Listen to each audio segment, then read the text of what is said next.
Okay, let's start. Welcome, ladies and gentlemen. I'm today talking about the .NET BCL testing at scale. My name is Viktor Hofer. I'm part of the .NET team at Microsoft. I joined, I think, in 2016 and started to contribute to CoreFX and those repositories in 2017. Those are my current areas. I'm responsible for all of the infrastructure in CoreFX with two of my colleagues. Also for .NET Standard and Arcade, which is a common repository which shares infrastructure code. I'm also responsible for regex engines. Not engines, but just one, the one that we use. Unfortunately, I'm also the one person who gets always complained about binary formatter. So this type is amazing. Just to start with that, the type does amazing things, but security implications of it are really severe. And I'm also supporting stuff to .NET Framework when customers ask to. So the content of today will be, I'll start with a comparison of how did CoreFX look when we started to open source it in 2014, and how does it look now. Then I'm quickly talking about why do we test and why does it matter. Then about Azure DevOps and Helix, which is a custom tool that I will tell more about later.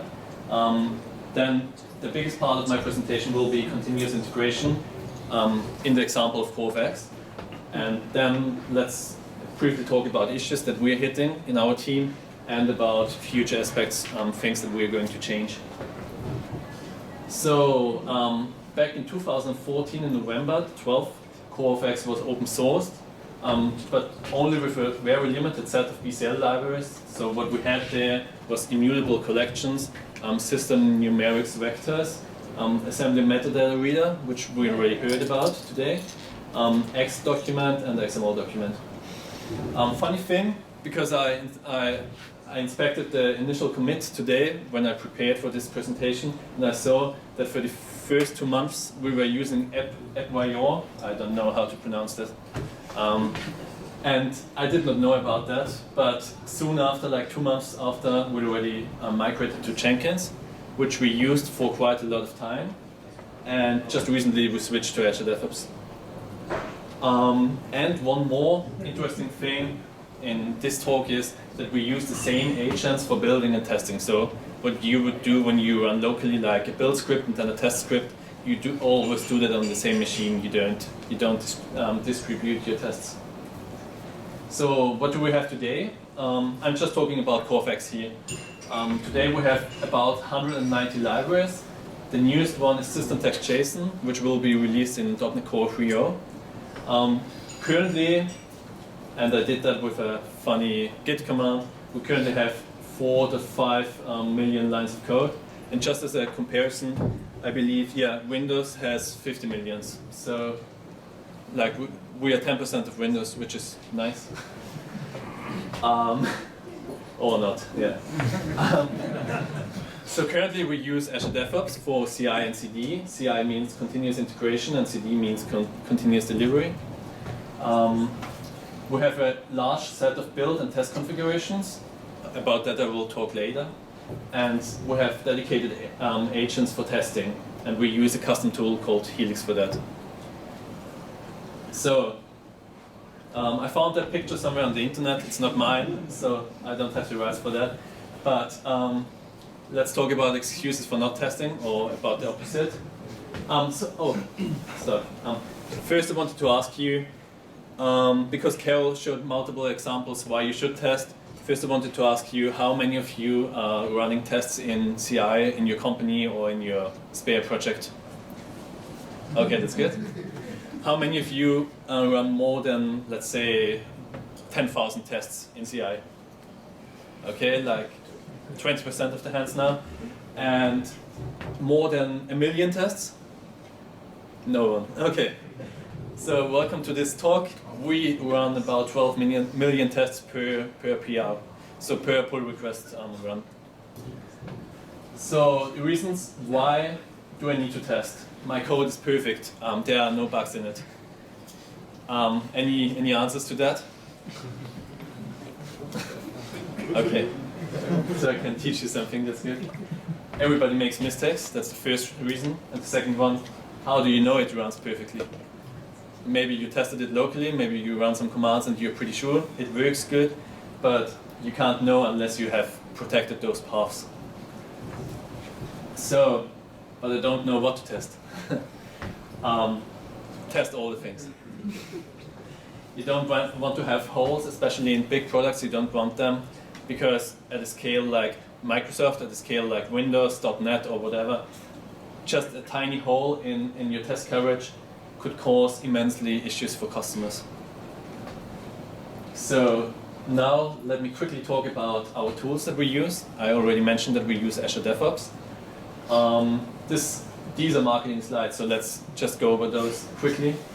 Azure DevOps currently has 5 features in it, which is Azure Boards, which you probably know from the on-premise version of Azure DevOps, which is just a backlog of Kanban boards. The second one is Azure Pipelines, the most important stuff for us in CoreFX. Like, this is continuous integration that's hooked up with GitHub, and continuous delivery. That's the feature that we use, that you can then use our binaries and run your applications on them. The third feature is Azure Repositories, which is just source code, and SVN system, whatever. You can run Git on it or Team Foundation version control. The fourth feature is Azure Test Plans. That's kind of the automated UI testing. And the fifth feature, which is really handy, is the thing that also GitHub now announced, which means that GitHub, which is part of Microsoft, is also now a competitor of us, because they also have this is kind of a feed system where you can push your NuGet packages to, and then just restore from those feeds, so you don't have to use something like MyGet, if you know that. Yeah, so much about that. I'll just skip over the slides. So here you can see you can use Kanban boards. This is the interface of repositories where you can see your PRs. The test plans, you can make automated UI tests or whatever. And the artifacts, you can have your feeds. Here you can see some NuGet packages. Yeah, and that's so much about Azure DevOps. I will demo that later, just for the sake of time. So let's go on. So I mentioned the tool, which is called Helix. Helix is not easy to explain, but let me try it. It's a massively parallel, general purpose system to run a set of tests on various machines. It's much easier for me to explain it by drawing it, so let me do that. Perfect. So in CoreFX we produce test libraries, like we have one library, let's say system text JSON or system text regular expressions. So those are single libraries. Then every one of those libraries we send to Helix, which is a kind of a black box, which is an agent that transports your test library to different machines. Like let's call this one PC1. Then it sends another one to PC2, which means that we only build on the configurations that we need, like Windows, Linux configurations, and macOS, but don't run tests on. So we don't need to build on every configuration where we run tests on, which is a massive improvement. Which means, for example, I can build on Windows 10, but I can test on Windows 7, Windows 10, Windows Vista, Windows whatever. Can test on all the different configurations. So which means this is Helix here. Helix. These are the test assemblies, like system text JSON, and those are the machines. Those are the machines where we run the tests on. And when those runs are successful or not successful, it doesn't really matter. Then those results are pushed back to Azure DevOps. So you can see this as just a massive upscaled system of running tests.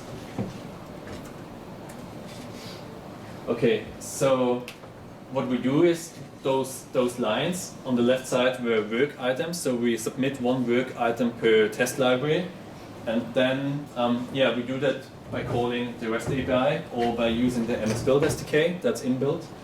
What we do in CoreFX specifically is we first construct the framework, like all the assemblies like system text, okay, I mentioned that enough, system runtime extensions, Microsoft C#, all the DLLs that you might know from your output directory or from the GAC.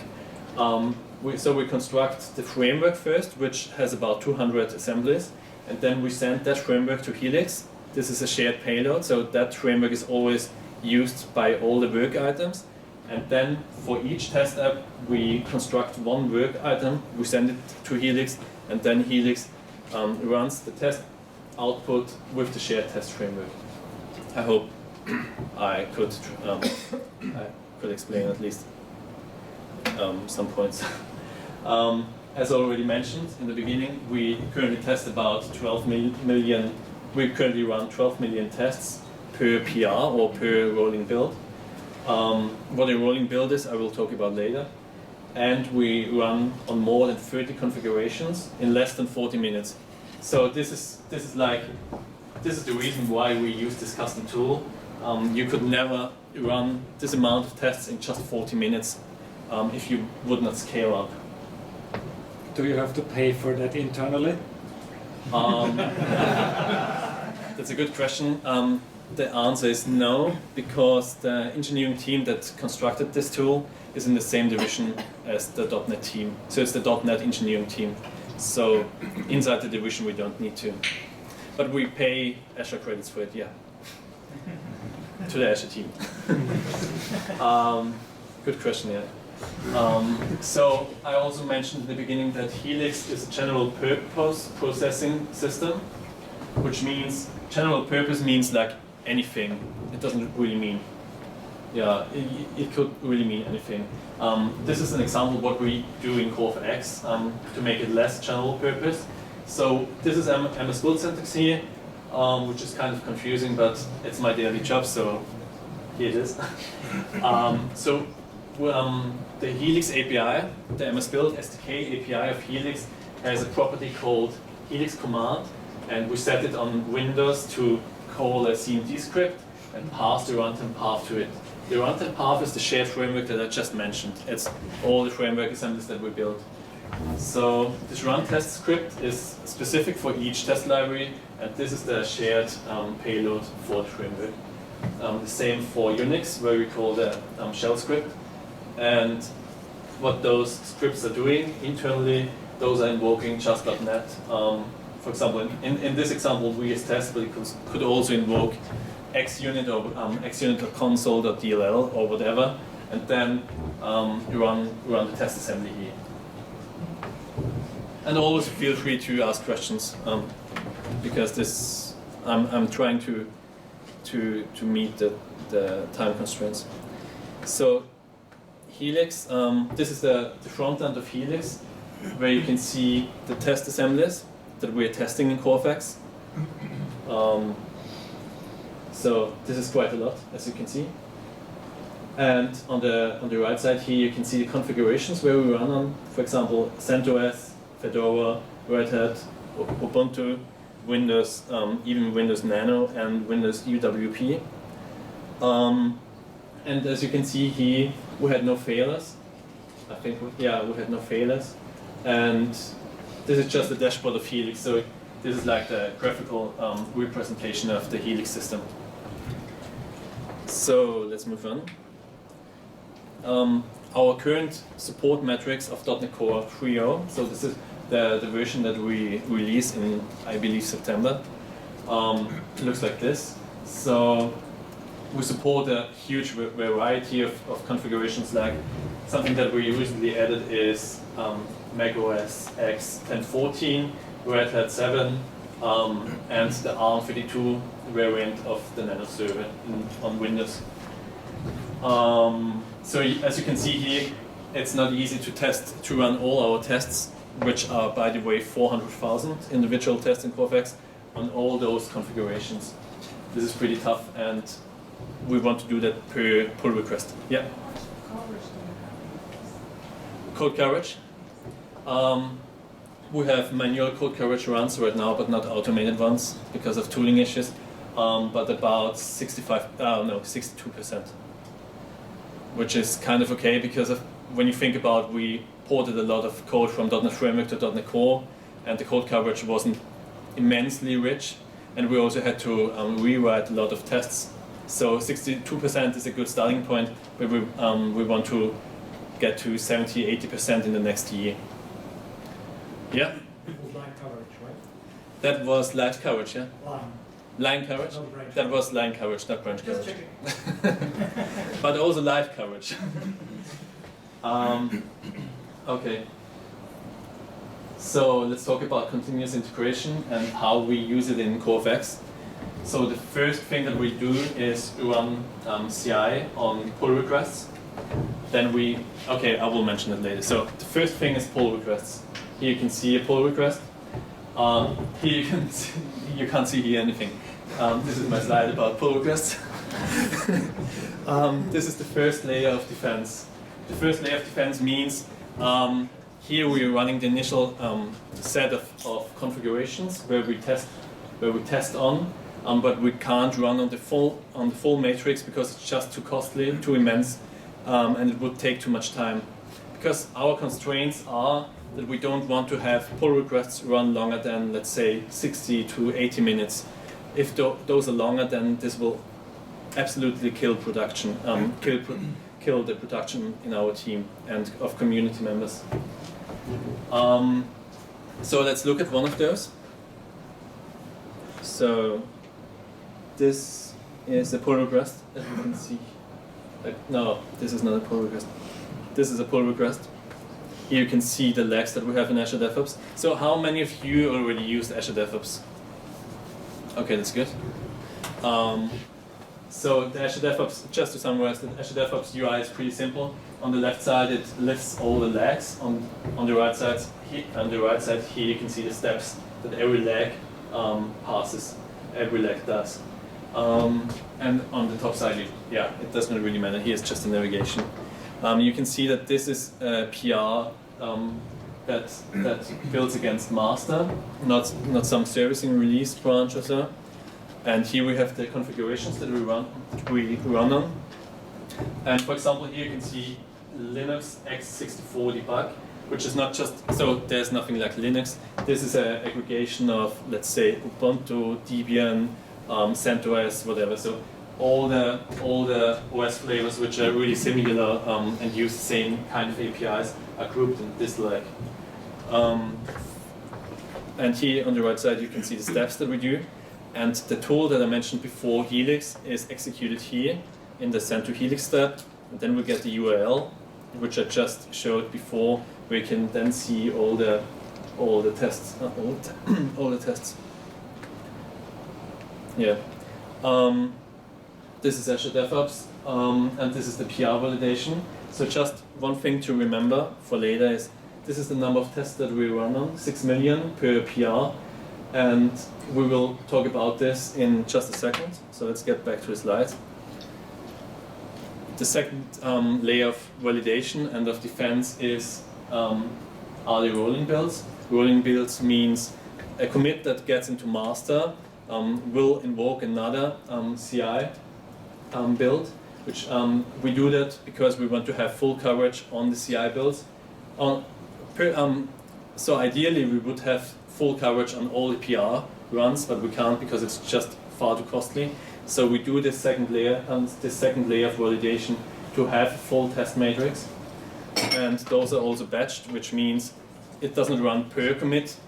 If two commits are committed like in one at the same minute or in the same 5 minutes, then those are batched. And this is one of the rolling build builds. Here we run about 12 million tests, and we have some failing tests. And failing tests are not good, of course, but I will talk about this later. Why this is happening and what we are doing to work against that. And also here you can see in the rolling build that we have many more configurations, and something like let me search for an example.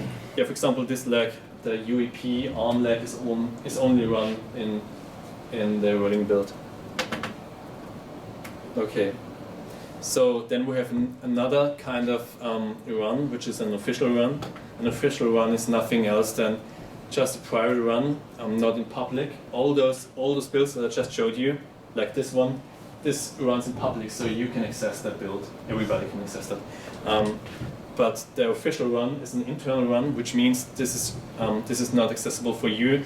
We use that for signing our bits and for producing nightly and final bits. So when, for example, you go to our website and use the newest .NET Core SDK, then you get the bits that are produced from these builds. How are those triggered? They are triggered by a code mirror, which means we have GitHub, where our code lives in CoreFX, and then we have Azure DevOps code mirror, a code repository, and then we have a mirror which mirrors from GitHub to this private code repository, and every master commit that comes in will invoke such a build, and then will produce nightly bits for you.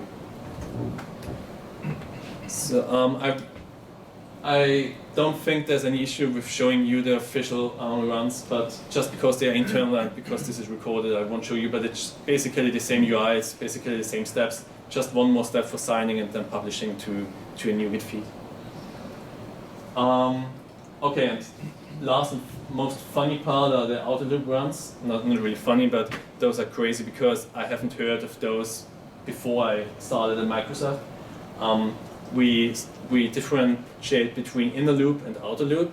Inner loop are all the tests that you are used to run, and outer loop are special tests that are resource constrained, like networking, where you, for example, send a request to a remote API that you can't control. For example, when that remote API is down, then you don't want to have failing tests. So we put those tests which could kind of be flaky into a section which is called outer loop, which don't fail the build. Another example is cryptography. For some cryptography algorithms, we would need an immensely high amount of CPU cycles. Like, I won't go into details, but we moved some of those tests to outer loop just to not spend about 4 hours on CI runs. And those are scheduled, like they run once a day. And in code, we have those test cases. We have a test case, and this is an XUnit test case. We have fact, and then we just put the outer loop attribute on it, and so that we have a differentiation when to run this test. Some stats. We run about 15 to 25 commits merged into master per day. We have 25 to 45 builds triggered by pull request commits, which means if you work in a pull request and push a new commit, then you will always trigger a new pull request, a new CI run. So the sum of the community work and of our team work results in this number of builds triggered per day for pull requests. Then we have about, I think I already mentioned that we have 6.5 million tests per pull request and 12 million tests per rolling build, which is the larger matrix of test coverage, and about 5 million outer loop tests which run once per day. If we do some maths, we can see this is about 500 million tests per day, which is a pretty high number, I would say. And I haven't heard of any customer yet who has this number of tests running per day. But if you have examples, please tell me. So one thing that we're hitting again and again is test flakiness, which means tests which are not passing all the time. Test flakiness is really bad because if just a single test fails on a test bed of 6 million tests, your CI will turn red, and your colleagues need to go into Azure DevOps and check the test bed out and need to check why is this failing, create an issue, and then work against this issue. So what we defined in our working group in the .NET team is that there is no tolerance for test flakiness. If a test fails just once, then we disable it and create an issue for it and find reasons why it's failing and for last resort, we move it to outer loop if we can't like diagnose the test effectively. Looking ahead, what is going to come in CoreFX? This is really .NET specific, but it might be interesting to you to know what's going on in our team. Currently, we have issues with we run a lot of tests across not across repository boundaries, but we run the same tests. For example, in CoreFX, we run this set of tests like 6 million, and when our changes get back into CoreZilla, which is the runtime of .NET Core, then they need to run that set of tests again. So this is less than ideal because that causes twice the consumption, resource utilization and consumption. And we are working on some strategies to work against that. Yeah. Then another issue is test in different modes. Like we have intrinsic support in CoreFX, but we need to test different intrinsic code paths, which means, for example, this one intrinsic feature is enabled on this machine because it's bound on the CPU that you're using, but the other intrinsic is only available for this CPU. So we need to find a way to test the different intrinsic modes on different machines. If we would run all the intrinsic modes on all the tests, that would mean that we, for example, would have like the 10th amount of tests that we currently have. Like instead of 10 million, 100 million tests, which is less than ideal. Another optimization that we're looking into, and also that Azure DevOps folks, is around only areas that changed, like binary changes, not just binary changes, but also changes, for example, so when we tackle the first point that we run tests combined in different repositories, then we need to figure out to not always run all the tests, for example, in CoreZilla when we don't need to for CoreFX, so we need to find a trade-off for that. And with the .NET 5 effort, we will get another runtime besides the CoreZilla runtime, which is called, it's not really called like that, but I call it like the mono VM. And this means we want to run all our tests on both runtimes, which again would result in the twice amount of tests being run, which is not acceptable at this point because of hardware limitations. Just a quick summary of my talk. You need tests, and don't be frightened about tests. Also, you need the infrastructure to have tests, and you need to be able to scale up for constructing big products. And just thank you, reach out to me on Twitter, test your code, try out .NET Core 3.0, because we're still in the phase of trying to fix as many bugs as possible, and ideally contribute to our code, because together we can make .NET much better. Thank you so much.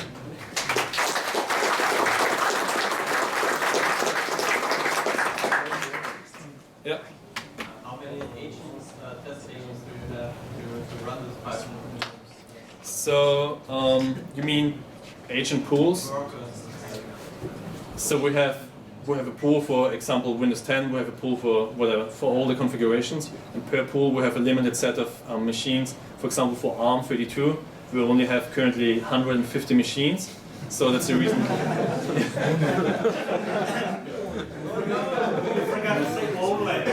Okay.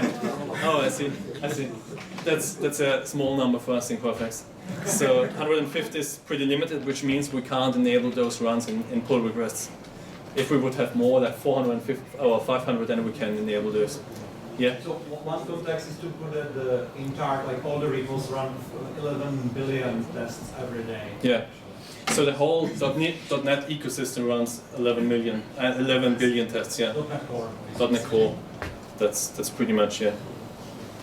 Other questions?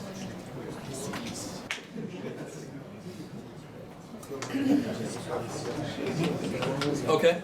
Thank you.